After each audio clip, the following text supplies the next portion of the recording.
I have a question regarding polygamy. One of my Muslim friend, a very close friend of mine, I just want to share an experience of that. We once traveled in his bike, and I mean, in fact, we have traveled many times. When I was traveling in his bike, sitting at the back, a group of girls passed by. Suddenly, I had a momentary glance. It wasn't intentional though. Then he told me that I'm a harami. I told him, dude, I just had a look unintentionally. They just passed by. I had a look unintentionally. Then he said, okay, it's fine. If it's fine, you had a look unintentionally, but don't do it again. I said, okay, sure, I won't do it. Then after a few days, I was just thinking about something and suddenly struck me to ask him about polygamy. Then I asked him, dude, how many wives you are allowed to marry?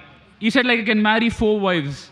Then I told him, like, how can you marry the second girl in the first place? Because you already married one girl. Even if it is allowed, it's actually a sin because the first girl might not like it. She may shake her head as well. Okay, you go marry the second girl. But I don't think so that she'll like it. So I just told him that this is in fact more sin that you're doing. I didn't compare myself to him. I just told him that this is a sin. But then he told all are humans, so we can marry, so it's not a problem. So also one more point is that when a lady does the same thing, we call her some immoral terms and all. So my question is that when a man does this, I feel it is bad and he shouldn't do it. So I just want to know, like, how are we going to substantiate it? That's it, sir. Brother asked a very good question, a very common question regarding polygamy. Before he posed the question, he said that he was going on a bike with one of his friends and unintentionally gave a glance and his friend used foul language. What your friend called you was wrong. Point number 1. What your friend called you and used foul language is wrong, it's un-Islamic. Okay, so actually he didn't mean it, sir. He just fine, if he didn't mean it, you forgave him, alhamdulillah, good. Patch up between friends, no problem. I am giving the Islamic verdict. What he called you was wrong. He cannot use foul language. But you forgave him, he forgave you, no problem. Friendship, alhamdulillah, may Allah forgive both of you. Coming to your main question. When you asked him that, how can a man marry more than one wife? He wasn't able to reply to you logically. I'll give you answer logically. Point number 1. Quran is the only religious book on the face of the earth which says marry only one. There's no other religious book on the face of the earth which says marry only one except the Quran. If you read the Hindu scriptures, what's your background with? Are you Hindu or? Yeah, I'm Hindu, sir. Right. Yeah. If you read the Hindu scriptures, if you read Ramayana, the father of Sri Ram, King Dashrath, how many wives did he have? He had 3 wives. If you read Mahabharata, Sri Krishna, how many wives he had? How many? 4? I mean, I 10? know that more than one, that's it, sir. How many? More than one, at least you know. Yeah. How many? 4? 10? 1,000? 10,000? He had 16,108 wives. Okay. How many? No, one more point here is that I'm not saying the Hindus did the right thing, No. Even I'm not saying they did the right, I'm coming to the answer. All right, sir. After I finish the answer, I'll come to logic also. I never said that you are saying Hindus did right. Yeah. I'm telling you, Krishna had 16,108 wives. And even after he had 16,108 wives, do you know who was Radha? Have you heard the name Radha? Yes, sir. Radha was his wife? Yeah. Wife? Actually not, but... Actually not. Even though he had 16,108 wives, Radha wasn't his wife. Now, what was she, we can discuss later on. Time doesn't permit us. But she was not the wife. How many wives he had? 16,108 wives. If you read the Bible, Abraham, according to the Bible, had 3 wives. Solomon had 700 wives. So according to the Christian scripture, Jewish scriptures, Hindu scriptures, you can marry as many as you wish. There is no upper limit. 1, 10, 20,000, 16,000, no problem. But actually, I think it's not mentioned anywhere, sir. It's not mentioned that people should marry. I think so they're just doing it. I'm not sure. I'm just asking you again. Brother, have you heard my answer? Listen to my full answer, then you allow you to speak. Yeah, okay, sir. If you interrupt in between, when you ask the question, did I interrupt? No. I'm sorry, sir. Please go ahead. I told you didn't hear my answer. There is not a single religious scripture on the face of the earth besides the Quran which says marry only one. Get me a statement from any Hindu scripture which says marry only one. Can you get, brother? No, sir. So why are you talking then? No, I'm saying it's also not given that it says you can marry as many as you wish. When your Lord, when your father of Sri Ram, King Dashrath is marrying 3. Sri Krishna is marrying 16,108. No, what I'm According saying to Vishnu Sutra, chapter number 24, verse number 1. A Brahman can marry 4 wives. How many? 4. I'm quoting you scripture. Quoting you scripture. If you don't know your scripture, is it my fault? No, no, I'm not saying about that, sir. My question is, suppose it is given that people can do this, it doesn't mean that they shouldn't do this. And either ways, right? Brother, there is not a single religious scripture beside the Quran which says marry only one. No, no, I accept that, sir. When My they are point- saying you no, can no. marry four, who are you to object? No, no, my point is that when you told like, okay, Krishna married so and so, what I'm saying is, it isn't given in the Bhagavad Gita as you told in Quran that they should marry only one person. And maybe that they use that as a loophole. But my question again comes back here. So you mean to say that it is allowed or it is not allowed? It is right or it is wrong? Allowed in Hindu scriptures, Christian scriptures, as well as the Jewish scriptures. If you don't understand English, the problem is in you, not in me. No, no, I'm coming back to polygamy, which I told I have you not initially. completed my answer. Okay, sir, yeah. The problem is you are too impatient. No, no, no. Please go ahead, sir. Let me complete my full answer. I'll give you time to speak. Yeah, sure, sure. Yeah, And then I'll ask you everything what you say is wrong with Islam and I'll convince you, inshallah. yeah, okay, sir. Even if you have to stay till the morning. Sorry? Even if you have to stay till the morning, you and I. Yeah, okay, yeah, Even yeah. if you have to stay till the morning. Sure, sir, yeah. If the police does not give permission, we'll go in the room and talk. Great, sir. Fine, sir. Thanks a lot, sir. Please go. Yes, but you come to me, okay, Yeah, afterwards. sure, sure. Yeah, And we'll talk till you get convinced. Sure, with sir. each and every misconception you have about Islam. yeah, please go. I'll No, give you it's enough not, time. it's not a misconception. It's just a I'm doubt. telling you it's a misconception. Okay, sir, yeah. So no religious scripture. All the religions, they say you can marry as many as you wish. There's no upper limit. It is later on, the Jewish rabbi, Genshem ben Yehuda, he passed a synod in 960 C to 1030 C that Jews should marry only one.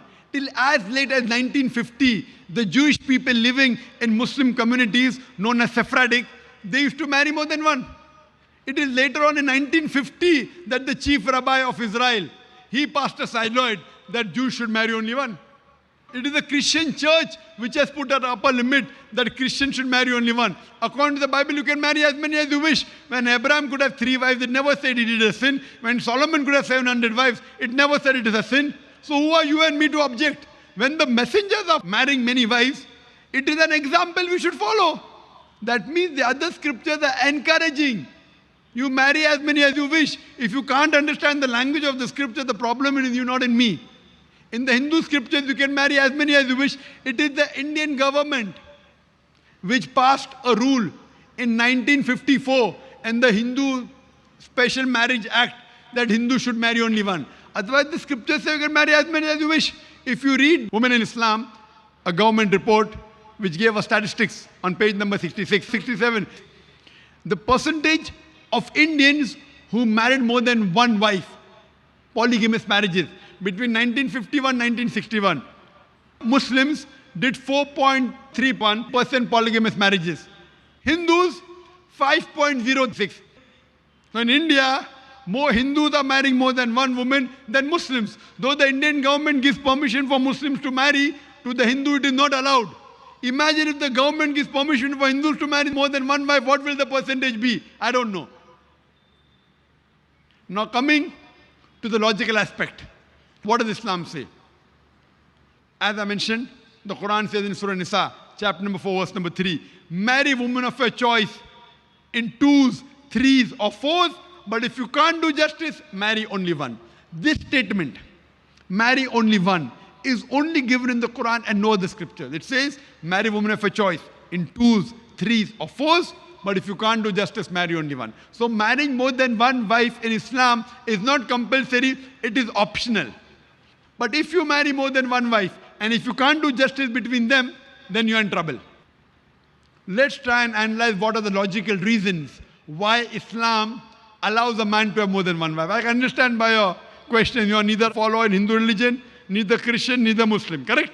I just think that love is God, sir. That's it. Love is God. What is love is important first. Yeah. If you don't know the definition of love, No, no, sir. where is Please the go ahead, question sir. of God? First I'll talk about polygamy, then I'll talk about love. Yeah, sure, sure. Logical reason why Islam permits a man to have more than one wife. By nature, male and female are born in equal proportion. But when you ask any pediatrician, a doctor of the children, he will tell you the female sex is a stronger sex medically as compared to male sex. So in children age group itself, there are more deaths among male children as compared to female children. So in pediatric age itself, there are more females as compared to males. As life goes on, that takes place due to wars, due to accidents, due to alcoholism, drug addiction. More males are dying, more men are dying as compared to females and women. So today in the world, there are more women in the world as compared to men. In few third world countries, including India, the female population is less than the male population because of female infanticide. According to a BBC report that came in the program Assignment, the topic was Let Her Die, a British reporter by the name of Emily Beckin, she says that every day in India, more than 3,000 fetuses are being aborted after they identified they're females. If you multiply this by 365, the number of days, more than 1 million fetuses are being aborted every year in India after they identified that they're females. And according to the Tamil Nadu government hospital report and Rajasthan, many females are being killed. According to the Tamil Nadu government hospital report, out of every 10 female born alive, 4 are put to death. This state of yours, Tamil Nadu, out of 10 females born alive, 4 are put to death. And there are billboards in Rajasthan and here, spend 500 rupees, amniocentesis, ultrasonography, identify the sex you're carrying in your womb and say 500,000 rupees. Indicating, spend 500 rupees, do ultrasonography, if it's a girl, abort her. And say 5 lakh rupees, few lakh in upbringing her and balance in dowry. Billboards. If you stop this evil practice in India of female feticide and female infanticide, even in India, the female population would become more than the male population. India is one of the few countries, third world countries, where the female population is less than the male population because of female infanticide and female feticide. If you stop this practice, even in India, the female population will be more. The rest of the world, I'll give you the statistics. In New York alone, there are 1 million females more than males. In USA alone, there are 7.8 million females more than males. In Germany alone, there are 5 million females more than males. In UK alone, there are 4 million females more than males. In Russia alone, there are 9 million females more than males. And God alone knows how many millions of females are more than males throughout the world. Suppose I agree with your ideology. One man should have only one woman. If I agree with you. No, I didn't say that, sir. Brother, let me complete my answer. I think you have a problem. No, sir, actually... Do you understand English? No, I understand it, sir. When I give you the chance, you can speak. And after that, we can speak alone, one to one. Sure. And then I'll let you speak. If I agree with your ideology, or people like you who say you should marry only one wife, because marrying second wife, the girl may feel bad. If I agree with you, then suppose your sister happens to live in USA, or my sister happens to live in USA, and the market is saturated. Every man has found a woman for himself. Yet there will be 7.8 million females who will not find husband. And I suppose your sister happens to be one of the 7.8 million females who have not found a husband. Or my sister happens to be one of the 7.8 million females in USA who have not found a husband. The only option remaining for her is that she either marries a man who already has a wife or becomes public property. Public property! Such a harsh word. Brother, it is the most sophisticated word I can use. In America, having mistress is common. According to American statistics, an American man on an average has 8 different sexual partners before he settles down with one. How many? 8. Some may have 2, some may have 10, some may have 100. Average is 8. And after marrying, how many sexual partners they have? The statistics not mentioned there. 8. Having mistress in America is common. 1, 10, 20. Having more than one wife doesn't go down the throat. When you are a mistress, when a woman is a mistress, she gets no rights. She's degraded. She's dishonored. When a woman becomes the second wife of a husband, she gets the honor. She gets the rights. And she's dealt with honor and with grace. I agree with your question, brother. That no woman would like to share the husband. I agree with you. I agree with you totally. No woman under normal circumstances would like to share the husband. But the Islamic Sharia says, let a small loss take place to prevent a big loss. A good, pious Muslim woman who knows the world scenario, would not mind sharing her husband so that the other women do not become public property. She is ready to sacrifice. They aren't selfish like you. Any Muslim woman who is pious, who knows the world scenario, even though she will not like, she would not mind sharing a husband to prevent the other woman from becoming public property. That is the reason Islam has permitted, it is not compulsory for a man to have more than one wife, has permitted some men to have more than one wife to protect the modesty of the woman. We don't believe in prostitution. We don't believe in that. It is with legal right. This is what God has made. This is the status of the world. There are more women than men. What solution do you have? Now, brother, I'm asking the question. If your sister, brother, I'm asking you now. Yeah, sure. No. If your sister or my sister happens to live in America and the market is saturated and they happen to be one of those 7.8 million females who have not found a husband, what would you prefer? Would you prefer her marrying a man who already has a wife and getting honor, grace, her rights and all, or becoming public property? What would you prefer? Obviously, she can marry, sir, but given the fact that the first wife accept that. But would you prefer your sister marrying a man who already has a wife or becoming public property? No, actually the first one, but again, only if the first girl accepts it, sir. If she accepts it, what would you prefer? Obviously marry him. Correct. Rather than becoming public property. So what's the problem? I'm asking the question, would you prefer her marrying a man who already has a wife or public property? You said marrying a man who already has a wife, correct? The first one agrees or not agrees is second. If she agrees, it's preferable. Good, alhamdulillah. But natural, in the Islamic philosophy, as I said, a good pious woman would not mind her husband marrying a second wife because she knows the world scenario. So this is how Islam has a solution for the excess women that we have in this world. No other religion. They don't prevent. They are silent. Islam gives the option. The other religions allow, but the society does not allow. Or there's no other religion which prohibits a man from having more than one wife. So Islam is a religion which says don't marry unless you can do justice. If you can't do justice, then marry only one. So this is the reason why polygyny has been allowed in Islam. Hope this answers your question. You have any argument on this question on polygamy? For your other questions, you can come to the room on top there. Inshallah, all your questions till morning I'll reply. Thanks a lot, Inshallah. sir. Thanks a lot. Thank you.